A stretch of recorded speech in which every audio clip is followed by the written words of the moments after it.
Okay, continuing now. Remember Santavito, one of the key players, and SISMI, perhaps the key player in what we're going to be looking at this evening. Continuing, from Middle East of July of 81.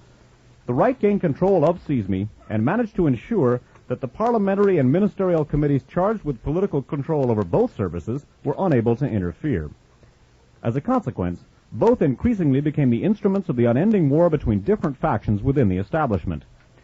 SISDE, S-I-S-D-E, is generally more pro-Arab and pro-left, and SISMI works closely with the CIA and other Western and pro-Western security services, including the Israeli Mossad. It also has links with both local and international rightist organizations. We'll look at those later. Continuing. By 1977, the Italian police were making great headway in their struggle against terrorism.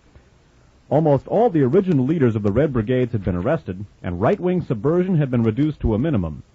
But a secret document attributed to the CIA, whose authenticity the American agency denied, advocated encouraging the continuation of terrorism so that the networks could be infiltrated until they were virtually controlled by the security apparatus. This, it was alleged, would make possible the wholesale criminalization of the Marxist and liberal left, providing a pretext for the repressive measures deemed necessary to keep Italy in the Western camp and prevent its slide toward non-alignment, disarmament, and particularly an independent Middle East strategy. Certainly, at this time, the Red Brigades and their right-wing counterparts enjoyed a sudden, unexpected upsurge which reached a climax in the Moro case. This ended any chance of communist participation in government, which would have undermined U.S. plans to make Italy NATO's aircraft carrier, unquote, in the Mediterranean. Terrorist leaders arrested over the past 2 years after brief and spectacular careers have mostly proved to be very ready to repent, unquote, and confess. And their confessions have provided legal justification for a further clampdown on the left and for press campaigns against Arab and specifically Libyan and Palestinian support for European terrorism, unquote. Efforts by Premier Francesco Cossiga of the Christian Democratic left to increase CISDE's powers were foiled by SISMI-inspired attacks on its leadership. Confidential statements to the judge by repentant Red Brigade leader Patrizio Pecci had described the prominent role in the Prima Linea terrorist group of the son of Carlo Donat Cattin, C-A-T-T-I-N, leader of the Christian Democratic anti-communist right. These were leaked to the daily Il Messaggero, and Silvano Russomano, deputy chief of SISDE, was held responsible. Russomano went to prison, and SISDE was discredited. A lot of things in this passage to look at, starting with the very last point, taking a look at the allegedly leftist terrorist group Prima Linea and the fact that one of its key principles was of a rightist and the son of a prominent Christian Democratic anti-communist. Well, we've seen Prima Linea in our last broadcast when a judge named Alessandrini, who was investigating Roberto Calvi's and P2's financial machinations, was, right at the time when he began not only investigating P2 but other right-wing terrorism, gunned down by the very Prima Linea terrorist group, which was just referred to. Supposed left-wing terrorist group. Now, we're looking at a pattern here that we're going to be developing for quite some time, and it's going to figure prominently in the broadcasts to come. Namely, the killing of someone supposedly by the left whose actions were about to benefit the very left, and of course that killing then serving to discredit the left. In this case, the prominent player here is Aldo Moro. And before we get to Aldo Moro, and from there to a variety of other things, the strategy of tension in general, and the further infiltration of SISMI into every possible area of political life, and the cross infiltration of SISMI by P2, we are going to take a break. So I want to mention to you, broadcasting from Foothill College, this is KFJC Los Altos Hills. Dave and I will be back after just a couple of minutes, since you've all been sitting for about an hour, those of you who are listening, and we will continue with Radio Free America. And, of course, we are here in the studios of KFJC, and we're going to recap the last article, and we're going to go on to talk a little bit about SISMI and Licio Gelli and P2. Basically, what the last article called, appropriately enough, Italy's Secret Service Wars was just that. It was how, like with so many other countries at the end of World War II, the United States and Britain, in reconstituting Italy's Secret Service, basically simply reinstalled the same fascist elements who had performed intelligence functions for Benito Mussolini for the better part of 2 decades. Now, as a result of that, there was an ongoing conflict between the democratic dictates of the Italian political constitution and the practices and political aspirations of its security services. This resulted in a program not only of state terrorism by those security services, but in the periodic dissolution, and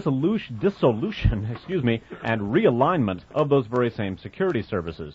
Now, what we got out of, eventually, the Italian Secret Service Wars, as it could be termed, was a bifocal Italian intelligence system with two services, SISDE, the more progressive and less powerful, and the SISMI.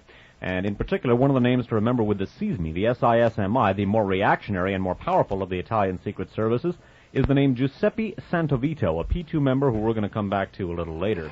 Now, in the beginning of the broadcast, we took a look at The Strategy of Tension, a program by Italian fascist Stefano Della Chia to attribute bombings to the left to not only discredit the left but precipitate a fascist coup. He was joined in this not only by the CIA, with money going through Michele Sindona, another key P2 member, but also with a man named Guido Giannattini, an SID member, a P2 member, and a fellow we're going to be looking at a little later.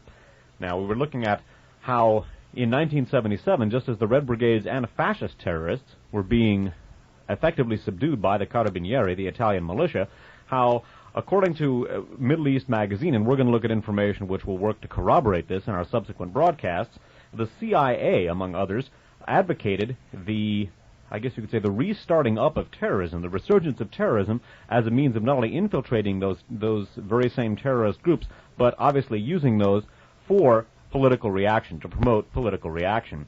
Specifically, we left off looking at the kidnapping and assassination of Aldo Moro by the Red Brigades. Moro, the Prime Minister of Italy, was in the process, I should say, of incorporating the communists into Italian government for the first time. Italy has what I believe is still the largest communist party in all of Western Europe, and it's also a very powerful and effective communist party, also very democratic, by the way, and which leads us to perhaps question, as we will a little later, just where the Red Brigades come from. But Aldo Moro was becoming the first Italian head of state to incorporate the communists as part of the center-left coalition. At that time, at that precise moment, the Red Brigades kidnapped and murdered Aldo Moro, obviously creating a great deal of disfavor for the left. It should be noted that in that capacity, the Red Brigades acted in accordance with the wishes not only of the United States intelligence services, but also of fascists all over Italy, including Licio Gelli of the P2 Lodge. Okay, now, excuse me, we're going to read an article entitled "Wanted Men Enjoying Power" from the New Statesman of September 21st, 1984. Research credit on this goes to Ted Rubenstein also. They're going to refer to the Anselmi Commission, and we probably will refer to the Anselmi Commission a couple times in the next few stories. The Anselmi Commission is an Italian parliamentary commission investigating the P2, and Tina Anselmi is the woman who is a major Christian Democrat political personage who headed up this commission. The Anselmi Commission, the New Statesman writes. Do we have the authors? No. Okay. Donald Sassoon, is the author of this piece. The Anselmi Commission tried to piece together the career of the P2's mysterious leader, Licio Gelli, who escaped to Switzerland, was arrested by the authorities, and escaped again to South America, where he is still presumed to be. In 1943, Gelli was actively cooperating with the SS in Italy. And inserting parenthetically, Dave and I have mentioned in the past that Licio Gelli actually held rank as an Oberleutnant in the SS. Shortly afterwards, as a precautionary measure, he also helped the partisans. Thanks to this, quote, insurance, he was cleared of fascist activities after the war and, it is alleged, became a common form agent.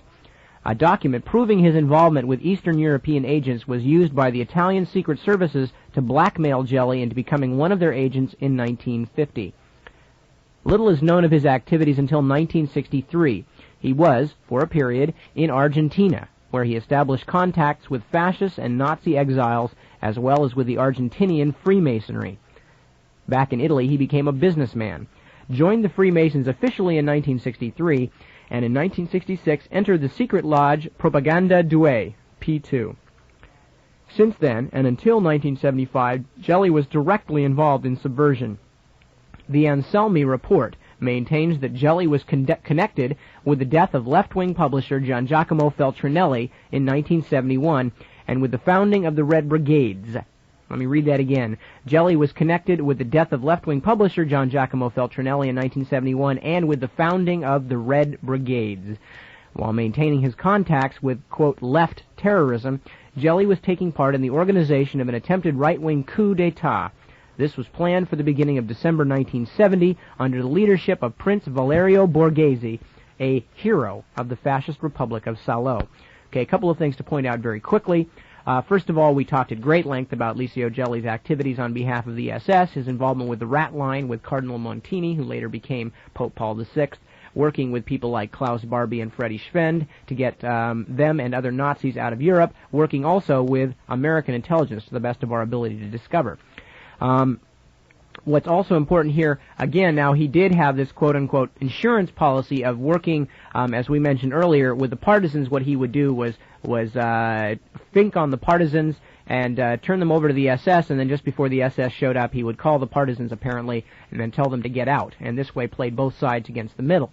Now, it's interesting that he had these connections with quote-unquote Eastern European agents, as I mentioned in this New Statesman article, because, of course, the whole Bulgarian thing has very strongly to do with connections apparently by P2 members with Eastern European arms and drug smugglers. Okay, so that's something to bear in mind, that Licio Gelli himself has some contacts into Eastern Europe. Of what type, we do not know.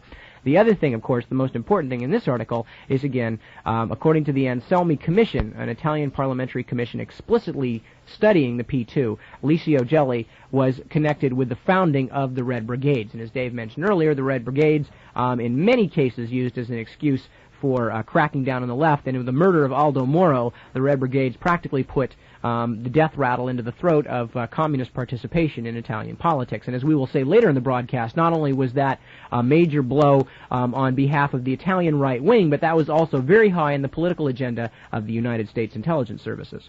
We're going to be looking at Western connections to the Red Brigades a little later. Recall that on Radio Free America number 4, our program about Turple and Wilson and the CIA help for Gaddafi, and we'll come back to that later in this series as well, we looked at the fact that among the groups that were aided by Turple and Wilson, who were not ex-CIA at all, as we looked at in that program, were the very same Red Brigades. The next article also, and continuing with some of the interesting connections between Licio Gelli and the Red Brigades that were turned up by the Italian Parliamentary Commission on P2, research credit for this also goes to Ted Rubenstein. This comes from The Economist of May 19, 1984. The article is from The Economist's Rome correspondent, headline, "The P2 Time Bomb Goes Off." Skipping down into the article about Tina Anselmi and the Italian Parliamentary Commission on P2. The Economist's Rome correspondent writes as follows: Miss Anselmi claimed that Mr. Gelli and his men protected terrorists of both the extreme right and left. The report quotes right-wing terrorists who described meeting the lodge master in his suite at Rome's Excelsior Hotel, where Mr. Gelli is alleged to have met Mr. Longo. That's Dimitri Longo, a P2 member and the budget minister for the current, he was forced to resign, for the socialist government of Bettino Craxi. Continuing, the terrorists claim that Mr. Gelli financed their group, Ordine Nero. Miss Anselmi, by the way, that's to be distinguished from Ordine Nuovo that we're going to be looking at later in the broadcast. This is Ordine Nero. But, of course, Ordine Nero, or Black Order, is also one of the groups that was involved in the fascist action in the streets following the Piazza Fontana bombings that we talked about earlier, along with Ordine Nuovo, or New Order. About the Parliamentary Commission on P2, again, Miss Anselmi also discusses the accusations that the police were inefficient during the kidnapping and murder of the Christian Democratic leader, Aldo Moro, by the Red Brigades in 1978. She points to testimony that Mr. Gelli attended a meeting of top police investigators during the kidnapping to discuss the political aims of the terrorists. Mr. Gelli is thought to have been hostile to cooperation between the Christian Democrats and the Communists, which Moro fostered. So we not only have reports of Licio Gelli, and this from the Parliamentary Commission investigating P2 for the Italian government, we not only have reports that Licio Gelli founded the Red Brigades, but that he apparently was actively involved with the Carabinieri who were allegedly investigating the kidnapping of Aldo Moro. Recall that his kidnapping and murder not only eliminated, for the time being, the only person willing to establish a working political relationship between the communists and the other segments of the Italian political spectrum, but it also massively discredited the Italian left not only in Italy, but abroad as well. Okay, now we're going to be looking at some contacts, excuse me, between Italian intelligence and, of course, the right wing, and also a very interesting man by the name of Francesco Pazienza, who is going to be a repeating figure all throughout the remainder of these broadcasts. What we are reading from are a series of translations done by Jonathan Marshall, provided to us by Ted Rubenstein.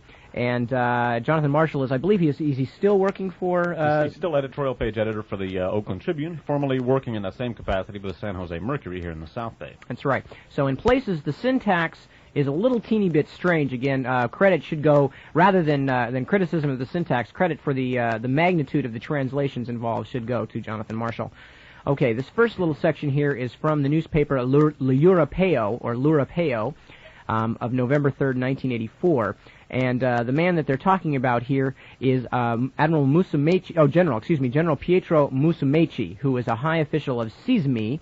SISMI, again, remember, is the military secret intelligence as opposed to SISDE, which is the domestic civilian intelligence, which was being rapidly discredited by the right wing to allow SISMI to gain in power in Italy after the reorganization of the security services. Okay, so this is General Pietro Musumeci that they're talking about. Musumeci was involved in the Cirillo case, sending SISMI agents in to see Camorra boss Raffaele Cutolo in jail. Okay, real quickly, right. The Camorra is the equivalent of the mafia. Neapolitan. I'm sorry, excuse me, you're absolutely right. Basically, the Neapolitan crime syndicate. In a nutshell, by the way, this is a case we're going to be coming back to in our last broadcast. Cirillo is a Christian Democratic member of Parliament who was kidnapped for ransom by the Red Brigades. That's the Cirillo referred to here. That's right. Okay, so Dave is absolutely right. The mafia is Sicilian, the Camorra is Neapolitan, but they are both, again, underworld crime syndicates. Okay. Musumeci was involved in the Cirillo case, sending SISMI agents in to see Camorra boss Raffaele Cutolo in jail to open negotiations with the Camorra and the Red Brigades. 3 Brigades members were transferred here from other prisons to facilitate the talks. All illegal, and Musumeci knew it. He had the prison records changed to hide the facts. Why did he do this? Quote, SISMI wanted to remain alone in control of the operation, unquote, writes the Republican Senator Libero Gualtieri, president of the committee that controls the secret services. In order to deviate from the initial object, which was to discover where Cirillo was being held and arrest the kidnappers through exerting pressure on the Camorra milieu, and to be able to realize instead a more complicated objective, to obtain the liberation of Cirillo through negotiations, in which the ransom paid to the BR constituted only a part of the exchange, and the agency of counterparts high in Cutolo's organization, elevated to the rank of intermediaries between the state and the terrorists, was equally necessary. The committee report maintains that the Cirillo case was hatched by the parallel SISMI, Super SISMI. What we should mention here is that despite the fact that SISMI military intelligence was already predominantly right-wing, the Super SISMI was not unlike the Propaganda Due, the P2 Lodge, in that the Super SISMI, as a matter of fact, almost every member of the Super SISMI was in P2. It was a parallel and much more actively involved, a parallel intelligence force operating out of the regular SISMI and almost exclusively seemingly concerned with directly fascist agenda. That's the Super SISMI. The SISMI was put together by elements in the Italian national security establishment who were afraid of an eventual democratic ascension to power of the Communist Party. We're putting the Super SISMI together not only to help prevent that, but to overthrow it if it should happen. Okay, the committee report maintains that the Cirillo case was hatched by the parallel SISMI, Super SISMI, to raise the quotation of its own power in symphony with the project of P2, which inspired it. Now his arrest sends a new and heavy blow against the credibility of the state and the security services. In his orbit was the businessman, this is Musumeci they're talking about, in his orbit was the businessman, lavishly stipended by the secret services, Francesco Pazienza. Through his lawyer, he has revealed that SISMI, directed by Giuseppe Santavito, also a member of P2, but piloted energetically by Musumeci for 3 years, 78 to 81, operated through a parallel structure completely illegally. He described some of its operations, which he said came under the head of counter-espionage. Skipping down, L'Europeo asks, are the secret services destined periodically to enter the sights of the judges? Robert Cavallero, a secret agent who had a role in some older plots, told Europeo, quote, "The security services particularly press their alliances with the underworld and with terrorism, and create dreadfully compromising networks. It is a sort of clique that directs the big affairs and parallel politics," unquote. Another more important subversive, Aldo Tisei, T-I-S-E-I, has said, "I revealed many particulars to the magistrates because I was made exclusively an instrument in the hands of the secret services. In our group there were unsuspected people, also members of the Carabinieri. Well, these weren't simply sympathizers, as might be thought," unquote. The organization Tisei speaks of is the one that murdered judges Vittorio Occorsio and Mario Amato, the first to discover the link between the secret services, the underworld, and terrorism. The same organization which attempted to assassinate the head of Chile's Christian Democrats, Bernardo Leighton, and which organized the Bologna Massacre. The Bologna Massacre here referred to as the Bologna railway station bombing that killed some 80 people, and also was, as far as we know, was organized by Licio Gelli. By the way, it's also worth noting the attempted assassination of Bernardo Leighton, which was performed by Stefano Della Chia, and we're going to come back to that later. Stefano Della Chia, of course, also involved in the Bologna railway station bombing. Now Rome's Judge Domenico Sica has ordered the arrest of Musumeci and 3 collaborators, Colonel Secondo Delizio, Lieutenant Colonel Giuseppe Belmonte, and Captain Valentino Artingeli, all in counter-espionage, and Francesco Pazienza. Quote, "The secret services," said Cavallero, "exercise strict control over terrorist groups. When I began to work for the services, these people asked me whether I wanted to work with the right or the left. I chose the right, more familiar terrain," unquote. Is there in circulation some other Cavallero who works on the left? Is there a connection between the secret services and the Red Brigades, besides the negotiations over Cirillo? The judges are now appraising the last particulars in the inquiry into journalist Mino Pecorelli, affiliated with the secret services. It seems key pages of his diary relating to the Moro case are missing, and the deposition given by Colonel Niccolo Bozzo to verify if the investigation into Red Terror were intertwined in some way with Super SISMI. Colonel Bozzo explained that, quote, "There was a power group inside the Pastrengo division of the Milan Carabinieri." The Carabinieri, of course, are the police. This group was affiliated with the P2 Lodge and had in Musumeci one of its inspirations. It was a group that acted against General Carlo Alberto Dalla Chiesa and which seemed to bridle each time the general got appreciable results against the Red Brigades. Okay, so the secret services, the SISMI and a subgroup of SISMI, the so-called Super SISMI, are quite apparently, according to the testimony given here and events that we've looked at and are going to be looking at, playing both sides of the fence with regard to terrorism. We looked at Guido Giannattini, an SID and P2 member's role in the Piazza Fontana bombing, and we're going to be looking at his connections with other people later on.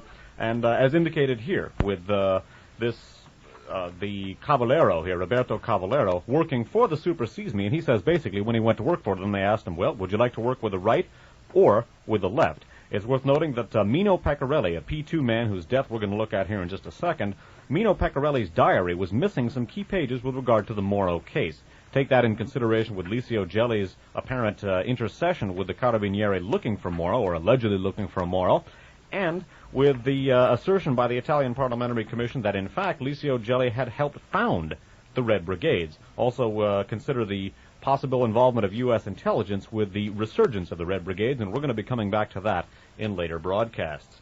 And again, General Carlo Alberto Dalla Chiesa had been investigating the Red Brigades, apparently with active opposition from a group affiliated with the P2 and located within the Milan Carabinieri. We're going to be looking at more of the interesting P2 machinations on both sides of the fence a little later in the broadcast. Right now, we're going to take a look at the death of Mino Pecorelli and the circumstances surrounding it. Turning to a book which we've relied on very heavily in the past, and we're going to be using again, obviously, this evening. The book is In God's Name, subtitled An Investigation into the Murder of Pope John Paul I. Authored by David Yallop, published in hardcover by Bantam Books, copyrighted 1984. Of the death of Mino Pecorelli, and recall now that some of his journal, some of his diary with regard to the Moro case was missing, Yallop writes as follows. Before that problem was resolved, that, by the way, is the problem of Roberto Calvi in the investigation into his financial affairs. Before that problem was resolved, there was, however, another matter causing the Masons of P2 considerable concern. This was the problem posed by lawyer and journalist Mino Pecorelli, Pecorelli. Among Pecorelli's many activities was that of editing an unusual weekly emanating from the agency referred to earlier, OP. OP, the name of the weekly, has been described as muckraking and scandalistic, unquote. It was both. It was also accurate. Throughout the 1970s, it acquired and subsequently printed an astonishing number of exposés and allegations on Italian corruption. It became required reading for anyone who was interested in knowing exactly who was robbing them. Despite Italy's stringent libel laws, it led a charmed life. Pecorelli clearly had access to highly sensitive information. Italian journalists frequently went into print with OP-inspired articles.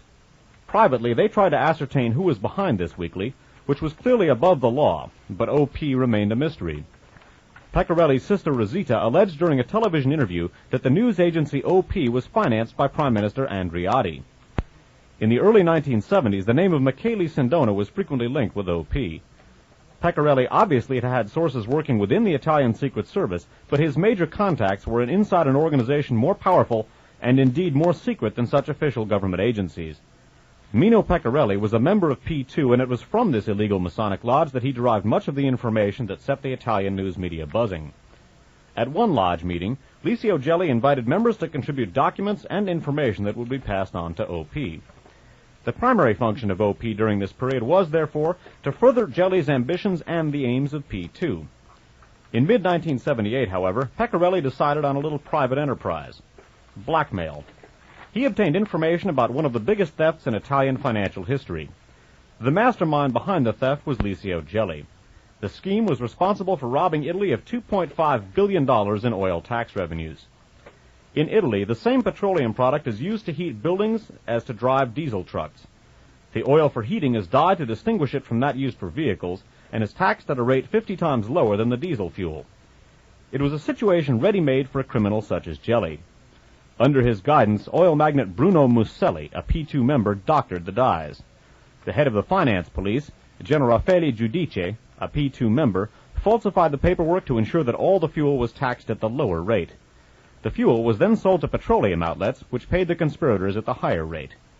The profits were then transferred, thanks to P2 member Michele Sindona, through the Vatican Bank to a series of secret accounts at Sindona's Swiss bank, Finabank. Licio Gelli became a familiar sight walking through the St. Anne Gate with large suitcases containing billions of stolen lira. General Giudice had been appointed head of the finance police by Prime Minister Giulio Andreotti, a close friend of Licio Gelli. This particular appointment had been made after Cardinal Poletti, Cardinal Vicar of Rome, had written to the Prime Minister strongly recommending Giudice for the post. Poletti, it will be recalled, was one of the men Albino Luciani had planned to remove from Rome. The Vatican link with this scandal was unknown to Pecorelli, but he knew enough about this gigantic theft of government revenue to begin publishing small tidbits of information. A deputation that included Christian Democrat Senator Claudio Vitaloni, Judge Carlo Testi, and General Donato Loprete of the Finance Police bought his silence. The articles on the scandal ceased. Realizing that more money could be obtained by such dubious techniques, Pecorelli began to write about the Freemasons. His issue of early September 1978, containing, incredibly, the names of over 100 Vatican Freemasons, had been a warning shot across Gelli's bows. The fact that a copy arrived on the desk of Albino Luciani, who, having carefully checked it, began to act upon the information, was the supreme irony for Gelli, who was already acutely aware of the threat Luciani posed to his paymaster, Roberto Calvi. With Luciani dead, Gelli attempted to deal with Pecorelli. Gelli bribed him. Inevitably, Pecorelli demanded more money for his silence. Gelli refused to pay. Pecorelli published the first of what he promised would be a series of articles. It revealed that Gelli, the pillar of extreme right-wing fascism, had spied for the communists during the war and had continued to work for them afterward. Pecorelli, having now embraced the mantle of a fearless investigative journalist, promised his readers he would reveal everything about P2. For good measure, he revealed that Licio Gelli, former Nazi, ex-fascist, and late communist, also had very strong links with the CIA. Pecorelli had revealed so much of the truth that his colleagues in P2 concluded that he had betrayed them. On March 20th, 1979, Gelli telephoned Pecorelli at his Rome office. He suggested a peace talk over dinner the following day, if that is convenient, unquote. It was. During the course of the conversation, Pecorelli mentioned that he would be working late at the office that evening, but dinner on the following day would be possible. It was a dinner that Pecorelli never ate. Mino Pecorelli left his office on Via Orazio at 9:15 p.m. and headed toward his car parked a short distance away. The 2 bullets that killed him as he sat in his car were fired from within his mouth, a classic Sicilian mafia gesture of sasso in bocca, a rock in the mouth of a dead man to demonstrate that he will talk no more. Unable to have dinner with his old friend, Licio Gelli used the time to open his secret files of P2 members and write deceased alongside the entry for Mino Pecorelli. No one has ever claimed responsibility for Pecorelli's murder, but in 1983, Antonio Viezer, Viezzer, at one time a high-ranking officer in SID, Italy's Secret Service, was arrested and charged on suspicion of involvement in the killing of Pecorelli. Antonio Viezer was a member of P2. So this is the man whose diary was missing key pages with regard to Aldo Moro, also one of a growing number of people who ran afoul of the Gelli Combine and basically was liquidated by that very same Combine. It's interesting to note that apparently one of the straws that helped to break the camel's back was in fact, among other things, the suggestion that Licio Gelli was intimately connected to the American CIA. One can suggest for a variety of reasons why this might be, particularly at one of them, of course, the fact that the Italian CIA's involvement the American CIA's involvement in Italian politics itself is something that is not something the CIA wants talked about a great deal.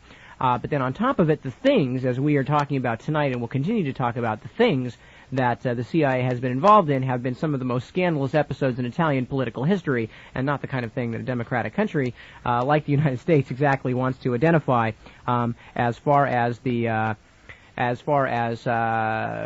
kinds of things that they subsidize. And we have subsidized them with a large amount of money. Okay, we're going to read an article called The Business of Terrorism by Jonathan Marshall from his journal Parapolitics for March 31st, 1982. And it's going to follow in some of the same footsteps we have been following in, if that makes any sense. Okay, Marshall writes as follows: "But it is the far right in Italy that has had the longest history of ties to organized crime, going back to the early days after World War II, when monarchist and neo-fascist separatists in Sicily backed Salvatore Giuliano, a leading gangster, in his massacres of leftist political opponents. More recently, the fascist mafia alliance was exemplified by the formation, around 1973, of the informal Anonima Sequestri by the former monarchist Carlo Fumagalli, who led the band in kidnapping an industrialist in the north and also engaged in gold and counterfeit money traffics. On the mafia side, the organization was said to be headed by the much-feared Luciano Liggio, an experienced kidnapper. By the way, according to the man Frederic Laurent, who wrote the book L'Orchestre Noir, the Black Orchestra, about this kind of thing, Carlo Fumagalli, who they're talking to, also worked for the CIA in the 1950s. One of the leading affiliates of Anonima Sequestri, or this kidnap gang, was the so-called Italo-Marseille gang, headed by Albert Bergamelli, perpetrator of the notorious hold-up at the Colombo jewelry store in Milan in 1964. Bergamelli's gang pulled off numerous profitable kidnappings in Italy in 1974 and 75, including, in the latter year, the seizure of Amedeo Maria Ortolani, a rich businessman. The reason for the Ortolani, by the way, this I believe is the son of our other Ortolani, whose first name just skipped my mind. Umberto. Umberto. And he'll be mentioned a little later in the same passage here. And yes, and it's because of a little spat between Umberto and Licio Gelli. So Bergamelli's gang not only involved in the Colombo jewelry store heist, but also in the seizure of Amedeo Maria Ortolani. The reason for the Ortolani kidnapping became apparent after Bergamelli's arrest in March 1976, on the orders of Judge Vittorio Accorcio. Bergamelli boasted as he was captured, quote, "I am a Nazi. A great family protects me," unquote. On March 30th, 1976, Bergamelli's attorney, Giantonio Minghelli, was also arrested and accused of laundering money from kidnappings. Minghelli was a fascist and also an attorney for Adriano Tilger, chief of the terrorist Avanguardia Nazionale. The family that protected Bergamelli turned out to be the P2 Lodge, headed by Licio Gelli, and whose organizational secretary was Minghelli himself. At the end of 1976, a dissident Mason, Francesco Siniscalchi, denounced P2 as a fascist front. Besides Gelli, who had been active with last-ditch Italian fascists in the Republic of Salo in the end of World War II, the lodge included Vito Micelli, former head of the Italian intelligence agency SID, a fascist MSI deputy. MSI is the neo-fascist party in Italy, and suspected of complicity in the December 1970 coup plot of Prince Borghese. Carmelo Spagnuolo, former chief judicial officer in Rome. Edgardo Sogno, a known coup plotter of monarchist sympathies, and General Ugo Ricci, implicated with the shadowy Rosa dei Venti, that's a coup group, in terrorist acts and coup planning. The Italian magistrate Accorsio, even before Siniscalchi's revelations, had begun investigating whether Bergamelli's ransoms financed Gelli's paper organization to aid Masons, OMPAM. It appeared from Siniscalchi's revelation that Gelli had ordered the kidnapping of Ortolani to punish Ortolani's father Umberto, a fellow P2 member with whom he was feuding. If so, they soon patched up their differences. Gelli used his Peronist connections to help Ortolani expand his Argentine business interests. And after Gelli was forced to flee Italy in the wake of the 1981 P2 scandal, Ortolani helped him find refuge in Latin America. Accorsio didn't live long enough to see the investigation completed. It was Judge Accorsio, by all accounts, who began and then so tenaciously pursued the inquiry into fascist criminal ties. It was fitting, therefore, that he died at the hands of that same combine. His chief killer, Pierluigi Concutelli, was a former leader of the fascist Ordine Nuovo, who had become military commander of a new fascist united front formed in the winter of 1975 out of several organizations including Ordine Nuovo and Avanguardia Nazionale. Okay, skipping down. The most notorious of all Italian kidnappers, as we have seen, was mafia boss Luciano Liggio, Liggio, nominal head of Anonima Sequestri. His organization took in hundreds of millions of lira as it perfected techniques for holding luckless businessmen up for ransom.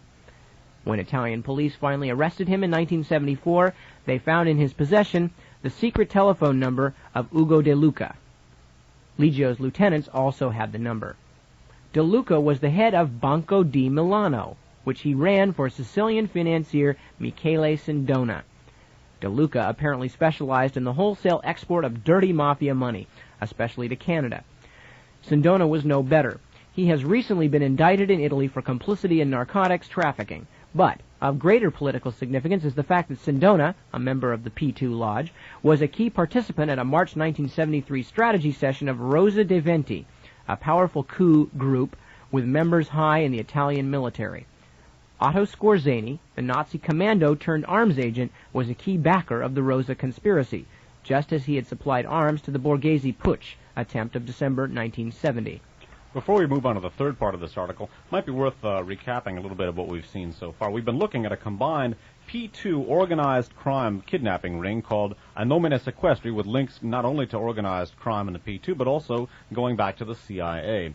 Anomina Sequestri involving, among others, a Sindona bank, and significantly here, in the background of Anomina Sequestri, we're getting into a series of attempted coup d'etat in Italy. The aforementioned Borghese coup of December 1970, which we're going to be looking at in just a second. Recall that was financed in part by the CIA, again with money coming through Michele Sindona. It's worth noting that Otto Skorzeny, Hitler's commando and a CIA agent and Gehlen agent, a key Gehlen agent, we looked at in numerous broadcasts in the past, notably Radio Free America number 3 about the Gehlen organization. Otto Skorzeny is a key participant is supplying arms not only to the Borghese Putsch of 1970, along with P2, Sindona, and CIA, but also the Rosa dei Venti, along with the very same P2, Sindona, and CIA. In fact, we're going to be looking at a whole series of coup attempts involving that milieu. Okay. Now, next, we're going to be reading from a Parapolitics article by Jerry Meldon, This, by the way, from the same issue of Parapolitics. We're going to be reading about a German arms combine called Merex, M-E-R-E-X, headed up by a man named Gerhard Mertens, M-E-R-T-E-N-S. And interestingly enough, just as we talked a little bit about some of the connections there with Ortolani and Licio Gelli into Argentina, we're going to find out about some of the ties between the P2 and this German combine, which is also very heavily involved with the BND, the German equivalent of the CIA. By the way, remember the two names, Pierluigi Concutelli, the person who assassinated Judge Vittorio Accorsio, looking into P2 and its connections with Anomina Sequestri. Okay. Reading again from this article entitled German Brouhaha by Jerry Meldon. Mertens, again Gerhard Mertens, had founded Merex in 1963 with the help of Otto Skorzeny of the SS, his wartime commandant with whom he remained closely associated through the 1960s. Skorzeny was the daredevil who saved Mussolini's life in 1943 and escaped punishment for war crimes, including the alleged torture and murder of over 100 American POWs. According to Der Spiegel and Nouvelle Observateur, he went on to become the post-war head of the Paladin Group, an international mercenary combine based in Spain and composed of right-wing soldiers of fortune, including many former OAS terrorists, and parenthetically we should just mention also including Muammar Gaddafi, according to the Great Heroin Coup. We're going to be coming back to that in considerable detail next week. When in February 1977, Italian police arrested the neo-fascist leader Pierluigi Concutelli for the 1976 murder of Rome judge Vittorio Accorsio, they discovered, according to the magazine Giorni, not only the murder weapon, but also proof that the right-wing terrorists had been receiving arms shipments from none other than Merex. The middleman was one Guido Giannattini, an informer for the Italian secret police who had close connections in the German BND, and who this past February was sentenced to life in prison for his role in the 1969 bombing of a Milan bank that took 16 lives. And, of course, that's the Banca dell'Agricoltura that we talked about earlier in the broadcast. That bombing, of course, part of the strategy of tension, financed in part by CIA. And recall that Guido Giannattini was not only a key member of the SID, but also a key member of P2, and allegedly the head of Terza Opposizione, a Gaddafi-oriented group in P2. And we'll be talking more about Terza Opposizione next week as well. In the mid-1960s, an Indian magazine revealed the connection between Merex and the BND, which was then headed by Hitler's master spy on the Eastern Front, Reinhard Gehlen. However, that did not put a stop to the arms trade. Instead, the intelligence agency decided, according to Gerhard Vessel's 1976 testimony, to find, quote, a more proper firm. Okay, now, one of the things that's important here, one of the things that's very important, is the intrusion for the first time in this broadcast of the BND into the involvement into these various things. Now, again, we're talking about a direct connection between Pierluigi Concutelli, Guido Giannattini, both of them involved with para-fascist politics in Italy. Their connections to Merex, this right-wing, this German arms company, and Merex's connections to the BND. Now, we've talked a lot in the past about the history of the BND, how it sprang out of the Gehlen organization, which was first Hitler's Eastern Front Intelligence Organization, then the CIA's Eastern Front Intelligence Organization, then NATO's Eastern Front Intelligence Organization, and finally became the underpinnings for the West German CIA. Now, the BND is going to crop up later on in the series of broadcasts, very specifically in terms of their involvement with Turkish neo-Nazis, of which Mehmet Ali Agha, the would-be assassin of the Pope, was one, and also with the transshipment of arms in and out of Europe under cover of quote-unquote leftist political activities, but in reality, direct involvement of the West German intelligence services. So Giannattini, participant in the Piazza Fontana bombing with CIA funding, participant with Stefano Della Chiai, participant with with other members of SID. Basically, this operation is not only CIA but BND as well. Also, remember the name Merex, because we're going to be touching back on the Merex firm later in the broadcast.